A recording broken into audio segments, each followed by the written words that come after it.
Hello दोस्तों, नमस्कार। आज की इस वीडियो में हम बात करेंगे बिहार बोर्ड क्लास 8 के हिंदी का सॉल्यूशन चैप्टर नंबर 11, जिसका नाम है कबीर के पद। तो चलिए प्रश्न संख्या 1 देखते हैं क्या कह रहा है हमारा। निम्नलिखित पंक्तियों को पूरा कीजिए। पहला, मेरा तेरा मनुआ खाली स्थान, मैं कहता सुरझावन बहारी खाली स्थान, तू रहता है सोई रे। तो यहाँ पर देख लीजिए, यहाँ पर पूरा क्या होगा हमारा।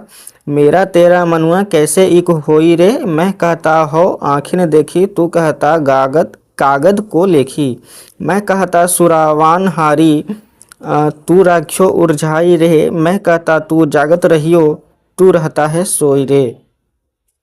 चलिए अब दूसरा ख का उत्तर यहाँ पर देख लीजिए। ना तो कौनो क्रियाक्रम में नहीं जोग बैराग में, खोजी होय तो तुरत ही मिली हो पल भर की तलाश में।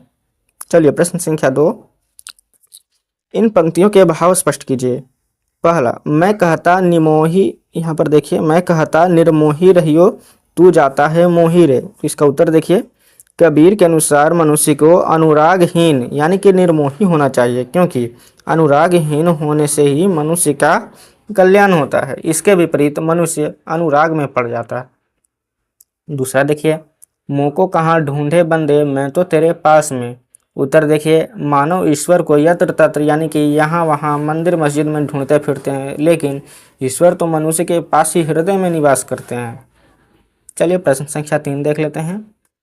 मोको शब्द किसके लिए प्रयोग किया गया है। तो उत्तर देखिए, मोको शब्द ईश्वर या अल्लाह के लिए प्रयोग किया गया है। पाठ से आगे प्रश्न अब देख लेते हैं। पहला, कबीर की रचनाएं आज के समाज के लिए कितनी सार्थक या उपयोगी हैं, स्पष्ट कीजिए। उत्तर, कबीर की रचनाएं आज के समाज के लिए अत्यंत सार्थक या उपयोगी हैं। जहां आज भी बाह्य आडंबर की मान्यता दी जा रही है, आज के समय में जबकि मनुष्य के पास समयाभाव है, अत्यंत भाग दौड़ के बाद मनुष्य अपने कर्तव्य को पूरा कर पाता है। ऐसे काल में भी मनुष्य यदि तीर्थ यात्रा आदि में समय नष्ट कर रहा है तो भूल है, क्योंकि ईश्वर तो हर एक प्राणियों के हृदय में ही निवास करते हैं। मनुष्य के लिए सच्ची भक्ति तो मनुष्य सेवा यानी मानव सेवा ही है।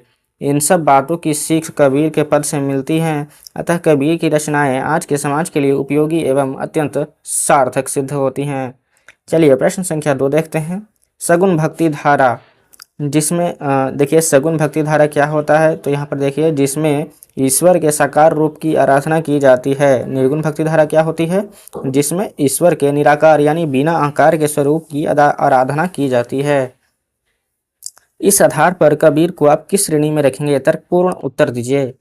तो यहाँ पर उत्तर देखिए, कबीरदास निर्गुण भक्ति धारा के भक्त कवि थे, क्योंकि उन्होंने ईश्वर को मानव हृदय में ही रहने वाला बताया है। उनके अनुसार मंदिर मस्जिद या कैलाश आदि तीर्थ स्थान में साकार रूप से स्थित देवी देवताओं की मूर्ति में ईश्वर नहीं रहते हैं। प्रश्न संख्या 3 देखिए, सगुण भक्ति धारा एवं निर्गुण भक्ति धारा के दो कवियों के नाम लिखिए। उत्तर, सगुण भक्ति धारा में तुलसीदास एवं सूरदास प्रमुख हैं, जबकि निर्गुण भक्ति धारा में कबीरदास एवं रैदास प्रमुख हैं।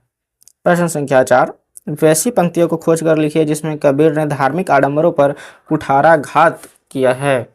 तो यहाँ पर उत्तर देखिए, उत्तर हो जाएगा हमारा, मुँह को कहाँ ढूंढे बंदे, मैं तो तेरे पास में।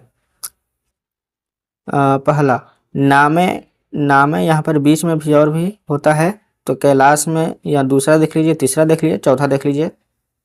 तो बस इतना ही हुआ। चैप्टर नंबर 11 हमारा समाप्त हुआ। मिलते हैं अगले वीडियो में चैप्टर नंबर 12 के सॉल्यूशन के साथ। तब तक के लिए खुश रहिए, मस्त रहिए, पढ़ते रहिए। तब तक के लिए धन्यवाद।